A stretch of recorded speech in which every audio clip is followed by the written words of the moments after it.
दोस्तों हम लोग चर्चा कर रहे हैं सनातन का सृष्टि निर्मिति का सिद्धांत।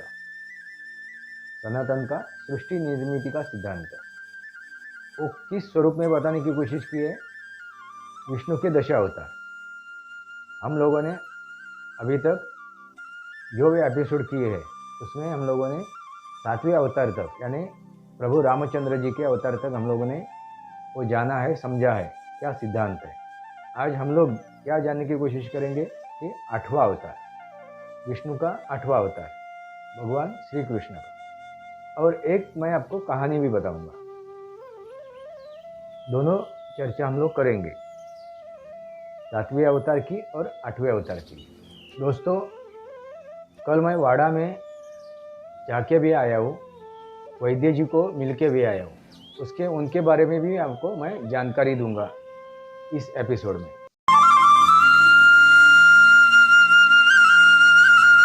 नमस्कार दोस्तों, सनातनी वास्तव ये मेरे YouTube चैनल पे आपका सहर्ष स्वागत है। मैं आपका दोस्त राजेश वासंती साबाजी किलुस्कर। दोस्तों हम लोग जानने की क्या कोशिश कर रहे हैं? सृष्टि निर्मिति का सिद्धांत। हम लोगों ने 7 अवतार देखे हैं, समझे हैं, परखे हैं। उसके ऊपर हम लोग चर्चा कर चुके हैं, विष्णु के 7 अवतार। आज हम लोग चर्चा करेंगे 8वें अवतार की, विष्णु का 8वां अवतार। वो कौन सा है? भगवान श्री कृष्ण। और इस अवतार में क्या सिद्धांत है, सृष्टि निर्मिति का सिद्धांत क्या है, ये समझने की कोशिश करेंगे।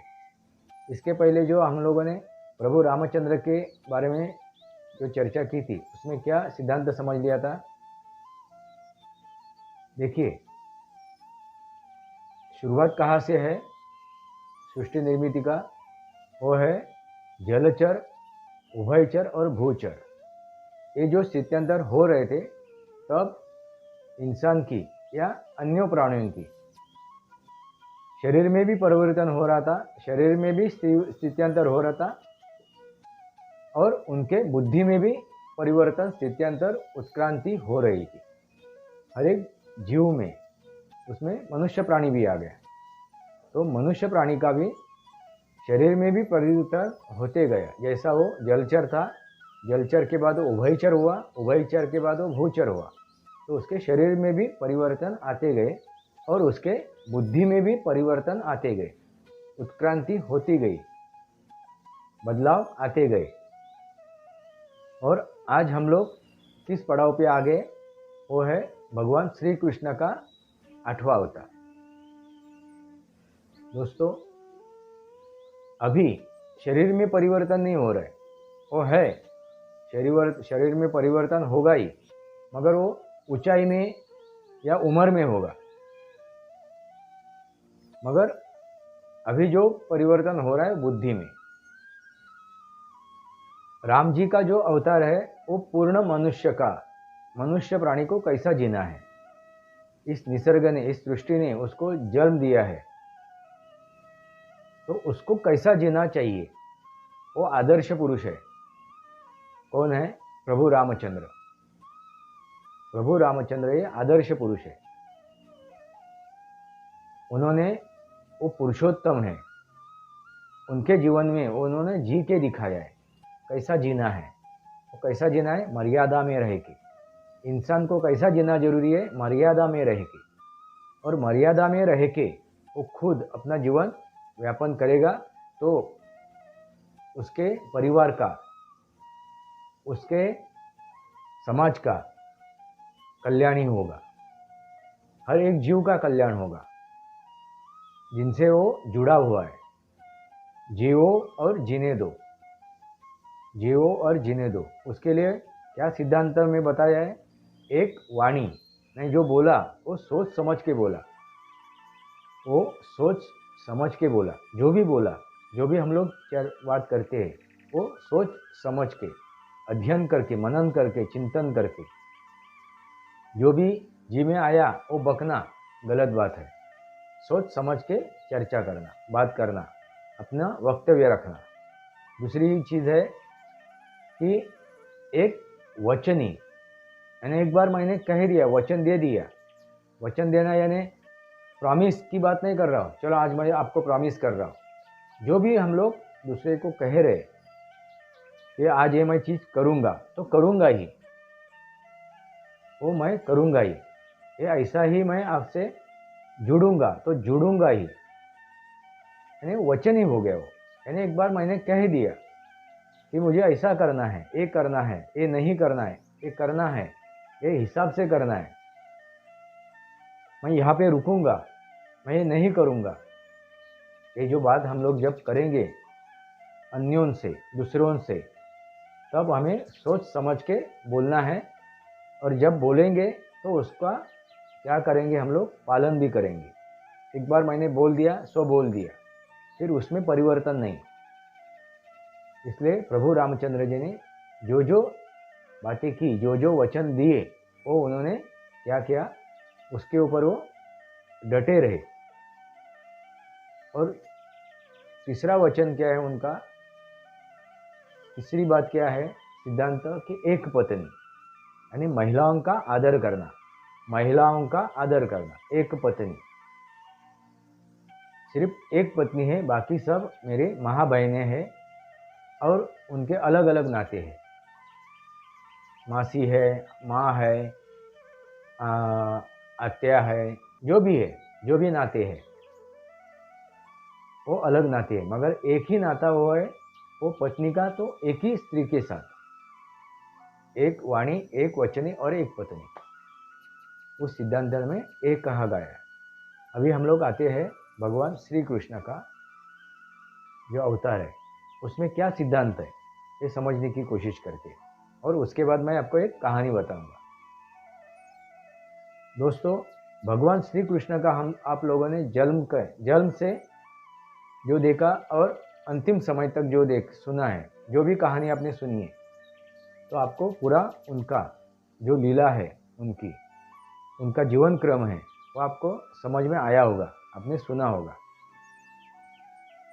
दोस्तों, उनका जो जन्म है, उन्होंने जो जन्म लिया है वो है कलियुग, यानी 4 युग है, सतयुग, त्रेता युग, द्वापर युग और कलियुग। माफ कीजिए, एक कलियुग में नहीं है, वो द्वापर युग में है, वो द्वापर युग में है। तो अभी हम लोग आज द्वापर युग की बात करेंगे, और वो कली युग के समीप जा रहा है, वो द्वापर युग। प्रभु रामचंद्र जी ने जो अवतार लिया था वो है त्रेता युग, और श्री कृष्ण ने जो जन्म लिया वो है द्वापर युग, और उसके बाद जो आज हम लोग जी रहे वो है कलियुग। मगर हम लोग द्वापर युग के बाद कलियुग के तरफ चल चुके थे, हम लोग चल चुके थे। इसलिए कलियुग में कैसा जीना है, अभी कलियुग आ रहा है, तो आपको कैसा जीना है, क्या जीना है, वो बताने की कोशिश की गई है उनके जीवन क्रम में। वो जो हम लोग बोलते हैं कृष्ण लीला, कृष्ण लीला का मतलब है उनका जीवन क्रम। दोस्तों, श्री कृष्ण ये जन्म से एक क्षत्रिय थे, एक क्षत्रिय थे, मगर उनके जो पिता थे, उनका जो कर्म है, कर्म से वो क्षत्रिय नहीं थे, वो शूद्र थे। इसलिए वो अपने बीवी का जो भाई है कंस, उनसे वो लड़ नहीं पाए, उनसे वो लड़ नहीं पाए, अपना हक नहीं ले पाए, क्योंकि वो जन्म से तो वो क्षत्रिय थे, मगर कर्म से वो शूद्र थे, इसलिए वो लड़ नहीं पाए। उनका बाहुबल, उनमें बाहुबल नहीं था, इसलिए उन्हें तकलीफ भी सहनी पड़ी। तो देखिए, जन्म से वो कौन है, क्षत्रिय है, मगर कर्म से वो शूद्र हो गए। उनका लड़का कौन है, भगवान श्री कृष्ण। उनका जन्म भी उनके उधर से ही हुआ है, वो क्षत्रिय है, जन्म से वो क्षत्रिय है, मगर बाद में जो लीला है श्री कृष्ण की, क्योंकि उनको गोकुल में पहुंचा दिया गया था, वो गोकुलवासी हो गए थे जान बचाने के लिए। वसुदेव ने, उनके पिता ने उनको गोकुल में जाके छोड़ा, एक गवाले के पास, यानी जो गाय भैंस जो पालते हैं उनके गवाले के पास उनको जाके छोड़ दिया था। यानी क्या वो कौन हो गए? वो कौन थे? तो शूद्र, चतुर्वर्ण की बात करेंगे तो वो शूद्र है, और उनके पास उन्होंने छोड़ा था। मगर वहीं पे रह के, गोकुल में रह के उन्होंने एक लीला भी, अनेक लीला दिखाई, उन्होंने ज्ञान प्राप्त किया। श्री कृष्ण ज्ञान के भंडार थे, वो ज्ञान के भंडार थे, वो ज्ञानी थे, विज्ञानी थे। यानी जन्म से वो क्षत्रिय थे, मगर वो कर्म से एक ब्राह्मणी हो गए। जिसको ब्रह्मांड का ज्ञान है वो है ब्राह्मण।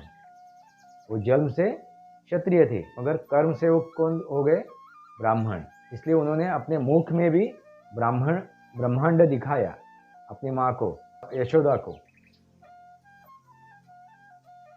को उन्होंने अपने मुंह में बचपन में पूरा ब्रह्मांड दिखाया था। यानी उतना उनके पास ज्ञान था, उतनी उनके पास योग शक्ति थी। योग, इसलिए हम लोग उनको योगेश्वर भी कहते हैं। दोस्तों, हम लोग जब बात करते हैं ना, चमत्कार किया श्री कृष्ण ने, ये चमत्कार किया श्री कृष्ण ने, वो चमत्कार किया, चमत्कार नहीं है वो विज्ञान है, वो योग शक्ति है, वो योगीराज है, वो योगीराज है। इसलिए हम लोग उनको योगेश्वर भी कहते हैं।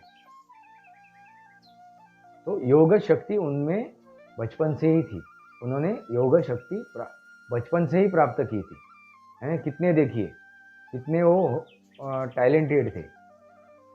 उन्होंने अपने माँ को अपने मुख में ही ब्रह्मांड दिखाया बचपन में। चारों वर्ण हर एक इंसान में होते हैं, चारों वर्ण हर एक इंसान में होते हैं। ब्राह्मण, क्षत्रिय, वैश्य और शूद्र, ये हर एक इंसान में चारों वर्ण होती है। उसमें से ज़्यादा प्रभाव किसका है? ज़्यादा प्रभाव किसका है? किस वर्ण का प्रभाव है? ज्ञानी है तो ब्राह्मण हो गया, बाहुबल है तो क्षत्रिय हो गया, उसको व्यवहार ज्ञान है तो वैश्य हो गया। और तीनों ये चीज में उनको 100 है, ठीक तरह से, ज़्यादा भी नहीं और कुछ भी नहीं, ऐसा नहीं है, हर एक को ज्ञान होता है। वो हो गया शूद्र। दोस्तों, हम लोग अभी 8वें अवतार की बात कर रहे हैं। भगवान श्री कृष्ण वो जन्म से कौन थे? क्षत्रिय थे, मगर कर्म से वो ज्ञानी थे, यानी ब्राह्मण थे। इसलिए उन्होंने पूरी दुनिया को गीता संदेश देके, गीता संदेश के जरिए, गीता रहस्य के जरिए उन्होंने ज्ञान बांटा है, कैसा जीना है। अभी जो आएगा कलियुग, उसको आप लोग उसका स्वागत करेंगे, उस कलियुग में जाओगे तब आपको कैसा जीना है, वो उन्होंने उस गीता संदेश में बताया हुआ है। यानी कितने ज्ञानी हो गए, ब्रह्मांड नायक। दोस्तों, उनके बुद्धि में, यानी क्या हो गया? बुद्धि उनकी पावरफुल हो गई। जितना भी साइंस है इस धरती पे, जितना भी विज्ञान है इस धरती पे, वो उस हर एक विज्ञान की जानकारी उनको थी। इसलिए जब महाभारत का युद्ध था तो खगोल शास्त्र की उनको मालूमात थी, जानकारी थी। इसलिए उन्होंने जयद्रथ का वध करवाया। जो हम लोग बोलते सुदर्शन चक्र छोड़ा, सुदर्शन चक्र यानी कुछ ऐसा यंत्र नहीं है, कुछ यंत्र नहीं है। सुदर्शन चक्र यानी सुदर्शन, अच्छी चीज़ों का दर्शन करना। और चक्र, चक्र यानी रूटीन, दिन, शाम, दोपहर, दोपहर के बाद शाम, शाम के बाद रात, ये जो दिनचर्या है। बारिश, बारिश शुरू होने के बाद क्या आएगा? ठंड का मौसम आएगा। ठंड के मौसम के बाद क्या आएगा? वापस उष्मा शुरू हो जाएगी, यानी ओ चक्र, ऋतु चक्र। ऋतु चक्र, अभी बारिश जब गिरती है, पानी का भाप हो जाएगा, भाप आकाश में चली जाएगी, उसके बादल हो जाएंगे, बादल ठंडे हो जाएंगे और वो नीचे आ जाएंगे और वो वापस पानी धरती पे गिरेगा, यानी बारिश गिरेगी। ये क्या हो गया? बारिश का, पानी का ऋतु चक्र, पानी का चक्र। क्या हो गया? पानी, पानी के बाद भाप, भाप बनने के बाद बादल, बादल से वापस पानी। ये जो चक्र है, जितने भी चक्र है, उनके ऊपर उनका क्या था? प्रभुत्व था। उनको जानकारी थी कब बारिश गिरेगी, कितनी गिरेगी, वो बता सकते थे। इसलिए उनको ये ज्ञान था कि जब जयेंद्रथ का वध किया तब उनको ज्ञान था कि आज के दिन में सूर्य ग्रहण लगने वाला है, सूर्य ग्रहण लगने वाला है। और वही दिन उन्होंने चुना जयेंद्रथ का वध करने के लिए, क्योंकि पूरे महाभारत का जो युद्ध है ना, वो उन्होंने ही रचाया था। इस दिन में किसका अंत करना है और किसको बचाना है और कैसे बचाना है, उनको ये पूरी रणनीति भगवान श्री कृष्ण की थी। जितने भी दिन वो युद्ध चला, वो हर एक दिन का उन्होंने योजन किया था, प्रयोजन किया था। वो हर एक पूरी नीति, ये पूरी रणनीति भगवान श्री कृष्ण की थी। तो कितने ज्ञानी थे आप समझ जाइए। पूरे विज्ञान का, जितने भी विज्ञान इस धरती पे आज भी उपलब्ध है, वो हर एक विज्ञान की उनको जानकारी थी दोस्तों। इसलिए उन्होंने उस दिन जयेंद्रथ का वध किया, जिस दिन ग्रहण लगने वाला था, सूर्य ग्रहण। और सूर्य ग्रहण खत्म हुआ, वो है सूरज, ये है जयेंद्रथ।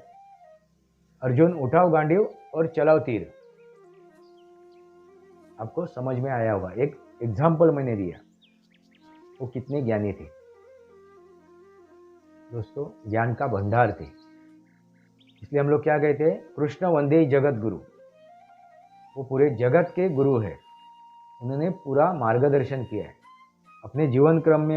जो जो उनके जीवन में जो जो घटित हुआ, हर एक चीज़, जिसे हम लोग कृष्ण लीला ही कहते हैं, कृष्ण लीला, अपने जीवन क्रम में उन्होंने बताया है। वैसे राम जी ने भी अपने जीवन क्रम में बताया है, वैसे परशुराम जी ने भी अपने जीवन क्रम में बताया हुआ है। कैसा जीना चाहिए, क्यों जीना चाहिए, समाज के लिए, खुद के लिए, परिवार के लिए। दोस्तों, ये जीने का रहस्य है। सिद्धांत क्या है इसमें? जब बुद्धि का विकास हो रहा है, तब इंसान को कैसा जीना चाहिए, किस हिसाब से जीना चाहिए। असल में कैसा जीना चाहिए? त्रेता युग में जो बताया था प्रभु रामचंद्र जी ने, मर्यादा में रह के। असल में हर एक इंसान को वास्तव में कैसा जीना है? प्रभु रामचंद्र जी के जैसा ही जीना है। इंसान हो तो आप, बुद्धि है आपके पास, मगर अभी कलियुग आ गया है। तो कलियुग में आप सतयुग के जैसे नहीं जी सकते, क्योंकि लोग बिगड़े हुए, इंसानों में बुराई आ चुकी है, षड विकार से वो ग्रस्त है। तो ऐसे समय में हम लोग सत्य युग से चलने लगेंगे तो हम लोग भौतिक युग में जी नहीं सकते। इसलिए उन्होंने क्या किया? नरोवा कुंजरोवा, नरोवा कुंजरोवा। असत्य नहीं बोला और सत्य भी नहीं बोला, और द्रोणाचार्य का वध करवाया, द्रोणाचार्य का वध करवाया, क्योंकि वो भी अधर्मी थे, क्योंकि उन्होंने अधर्म का साथ दिया था। और अधर्मी को समाप्त करना है, अधर्मियों को नेस्तानाबूद करना है, तो हमें नरोवा कुंजरोवा करना ही पड़ेगा। मगर उस समय में झूठ नहीं बोला है, ना सत्य भी बोला है, नरोवा कुंजरोवा। इसका मतलब ये नहीं कि झूठ बोल के काम करो, झूठ बोल के काम करो। बात ऐसे करो, आपको बात रखनी है, झूठ नहीं बोलना है, तो ऐसी बात करो कि वो आपकी बात झूठ भी ना हो और सत्य भी ना हो, उसमें सच्चाई भी नहीं है और झूठ भी नहीं है, असत्य भी नहीं है। ना उन्होंने उस समय में सत्य बताया ना असत्य बताया, नरोवा कुंजरोवा। यानी आज के कलयुग में हमें कैसा जीना है? कृष्ण नीति के हिसाब से, मगर मर्यादा पुरुषोत्तम होके, मर्यादा पुरुषोत्तम होके कृष्ण नीति में जीना है। क्या बताने की कोशिश की है? भगवान श्री कृष्ण ने भी मर्यादा में रह के, आपने मर्यादा उल्लंघन किया तो आपका अंत निश्चित है। आपने मर्यादा उल्लंघन किया तो आपका अंत निश्चित है। तो आपको कैसा जीना है? मर्यादा में रह के, मगर जरूरत हो तो नरोवा कुंजरोवा, जरूरत हो तो नरोवा कुंजरोवा। दोस्तों, ये है क्या है? सिद्धांत है। कैसा जीना है? मर्यादा में रह के, मगर जरूरत हो तो नरोवा कुंजरोवा। ये है सिद्धांत भगवान श्री कृष्ण के अवतार में। दोस्तों, अभी हम लोग कहानी सुनते हैं, और जो भी ये कृष्ण के 8वें अवतार की बात है जो बची हुई है, हम लोग अगले एपिसोड में करेंगे। मैं आपको एक कहानी बताता हूँ। दोस्तों, इसके पहले मैं आपको एक चीज़ बताना चाहता हूँ। वैद्य की जानकारी लेनी थी। वैद्य की जानकारी काफ़ी लोगों को जाननी थी, समझनी थी। जो वैद्य की बात मैंने की थी एक एपिसोड में, जो कैंसर हो या असाध्य कोई भी रोग हो, उसके ऊपर वो दवाई देते थे आदिवासी समाज के। और उन्होंने भौतिक जो तकलीफी थी एक लड़की के ऊपर, वो उन्होंने मिटाई थी, उन्होंने वो ख़त्म की थी। तो वो कहानी भी, उस कहानी में मैंने उन वैद्य का जिक्र भी किया था, वो आदिवासी समाज के। दोस्तों, अभी फ़िलहाल मैं जाके आया हूँ, कल ही मैं वहाँ पे जाके आया हूँ किसी के साथ। जब मैंने आह्वान किया था कि आपको जानना है, वहाँ पे पहुँचना है, उनका आपको अता पता चाहिए, तो किसी को मुझे बोलना पड़ेगा, कहना पड़ेगा, मुझसे संपर्क करके हम लोग साथ में जा सकते हैं। वैसा ही मैं कल जाके आया हूँ, उनको मिल के आया हूँ, वहाँ पे जाके आया हूँ। मगर आज के तारीख में उनकी उम्र के वजह से उन्होंने दवाई देना बंद कर दी, तो जाके भी मतलब नहीं है। अभी वापस जानकारी लेनी पड़ेगी, और कौन देता है क्या दवाई, उस हिसाब से। मगर वो जो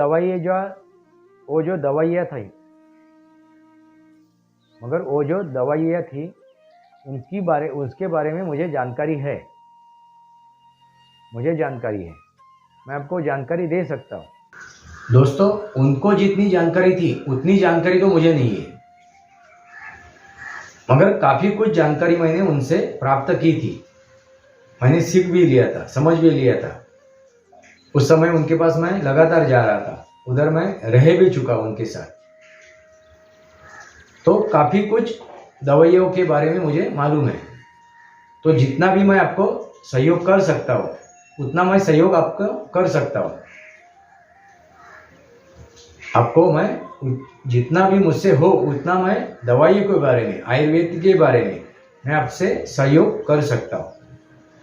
मैं कोई वैद्य नहीं हूँ, मगर जितनी भी जानकारी मैंने प्राप्त की है उसमें से आपको मैं उनका लाभ दे सकता हूँ, कोशिश कर सकता हूँ। तो आज के तारीख में उन्होंने वो काम बंद कर दिया है।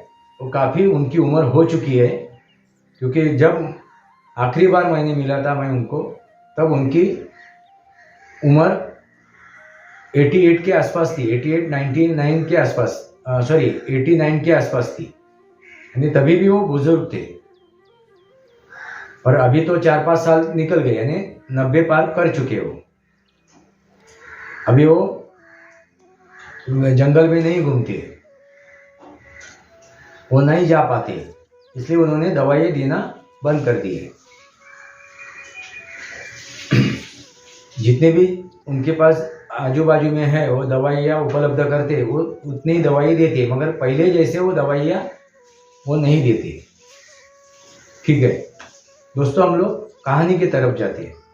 दोस्तों, ये जो कहानी है ना, जो मैं बताने जा रहा हूँ, वो मेरा लगाव ज्योतिष शास्त्र के बारे में क्यों जागृत हुआ, मैं ज्योतिष शास्त्र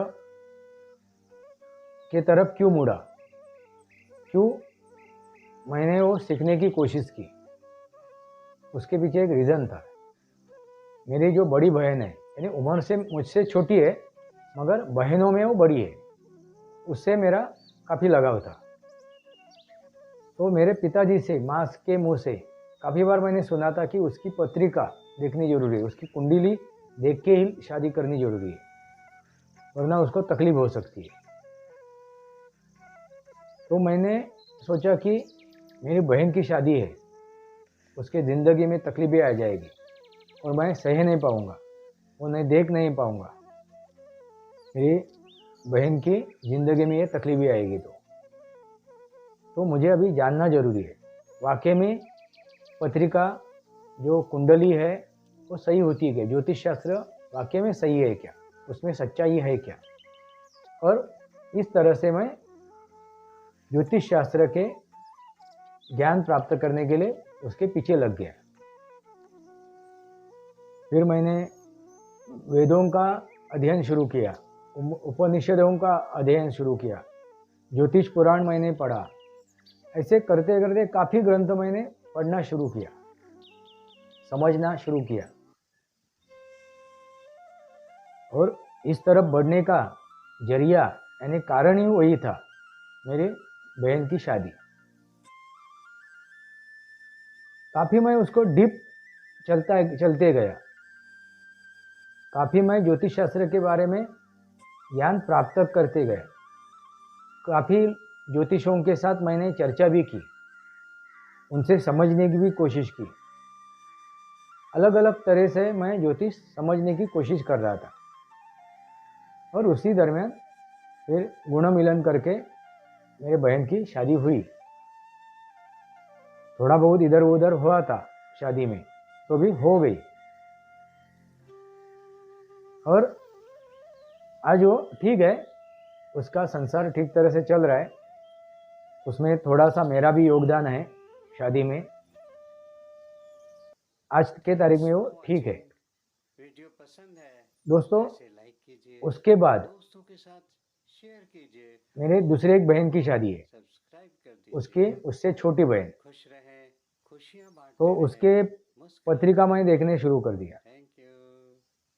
और मुझे समझ में आया कि उसको भी शनि की पीड़ा है, और शनि की पीड़ा के वजह से उसकी भी शादी आगे पीछे हो सकेगी, हो जाएगी, दिक्कतें आ जाएगी। और वाकई में हो रहा था वैसा, उसके शादी में भी दिक्कतें आ रही थी, मगर एक योग जुड़ के आ गया, उसकी और उसके जो लड़का देखा, यानी आज के तारीख में वो उसका पति है, दोनों की पत्री जुड़ी, गुण मिलन हो गया, उसकी भी शादी हो गई, मगर उसके पहले मेरी शादी हुई।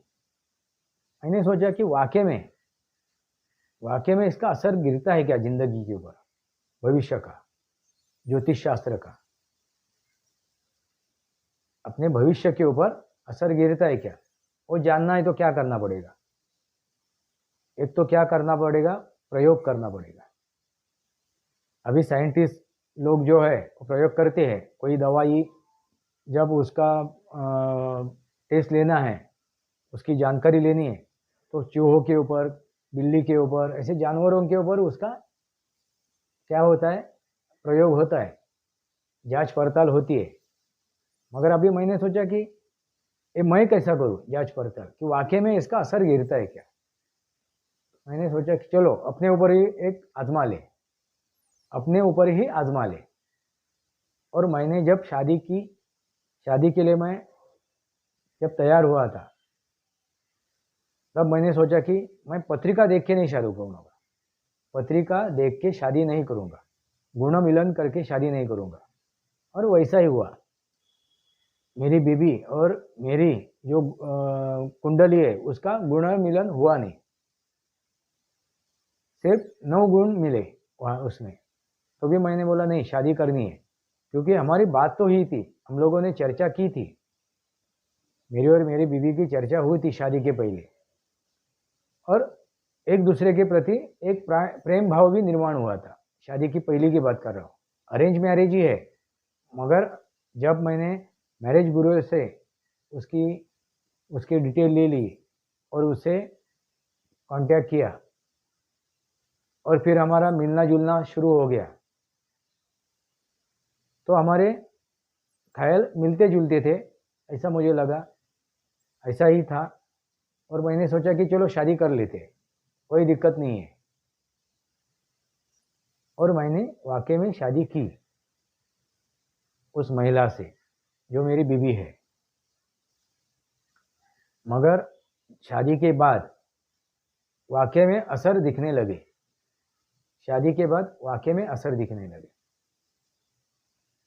जो मैंने कहा कि कुंडली का गुण मिलन नहीं होता है तो तकलीफें आती हैं, और मेरे जीवन में वो तकलीफें आनी शुरू हो गई, कारोबार में तकलीफें आनी शुरू हो गई, काफ़ी तकलीफें आनी शुरू हुई।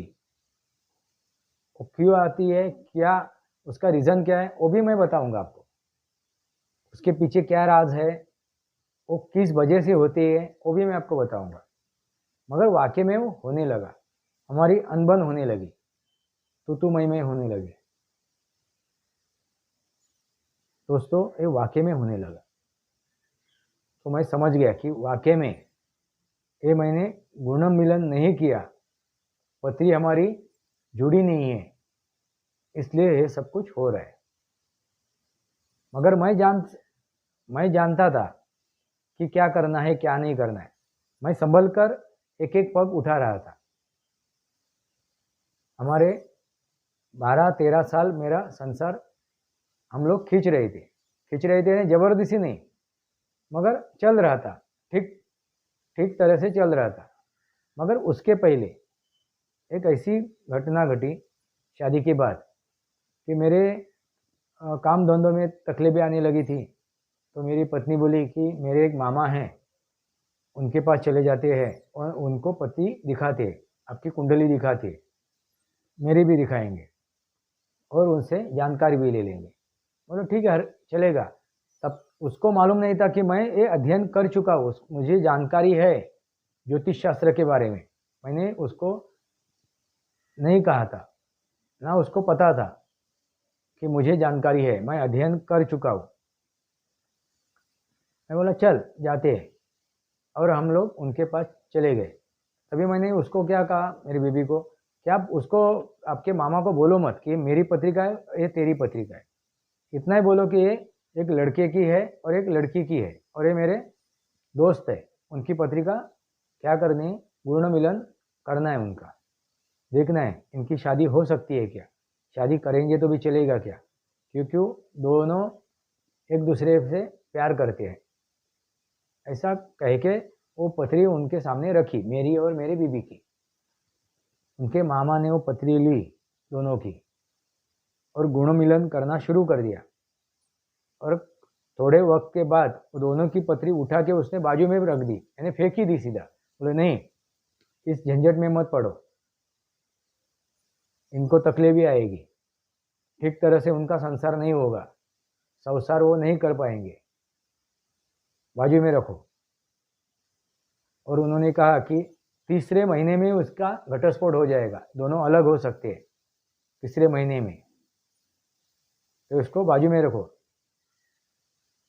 मैं थोड़ा हंस पड़ा फिर, क्योंकि तब तक हमारा 8वां-9वां महीना हो चुका था शादी होके, तीसरा महीना निकल भी गया था।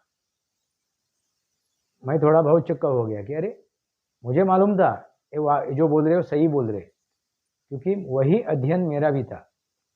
जो कह रहे हो उस मुझे भी गलत नहीं लग रहा था, क्योंकि मैंने भी अध्ययन किया था ज्योतिष शास्त्र का। तो मैंने उनको नकारा नहीं, मगर जो भी उन्होंने कहा ये दोनों पत्री के बारे में कि ऐसा ऐसा है, उनके आगे ऐसा ऐसा हो सकता है, वैसा हो सकता है, ये सकता है, तो वाकई में मुझे वो पता था। दोस्तों, ये चीज़ें होती है, 100% होती है। ग्रह दशा, ग्रहों का असर अपने ऊपर होता है। आगे क्या हुआ वो मैं अगले एपिसोड में बताऊंगा। इस कहानी का आधा भाग अगले एपिसोड में बताऊंगा। दोस्तों, हम लोग चर्चा क्या कर रहे हैं? सृष्टि की निर्मिति का सिद्धांत। और सृष्टि के निर्मिति का सिद्धांत क्या है? वो किसमें है? दशा अवतार में। हम लोगों ने 7 अवतार देखे। आज हम लोग 8वें अवतार के बारे में बात करने जा रहे हैं, भगवान श्री कृष्ण का। इसका भी आधा जो भाग हमने छोड़ा है वो भी हम लोग आधा भाग पूरा करेंगे अगले एपिसोड में।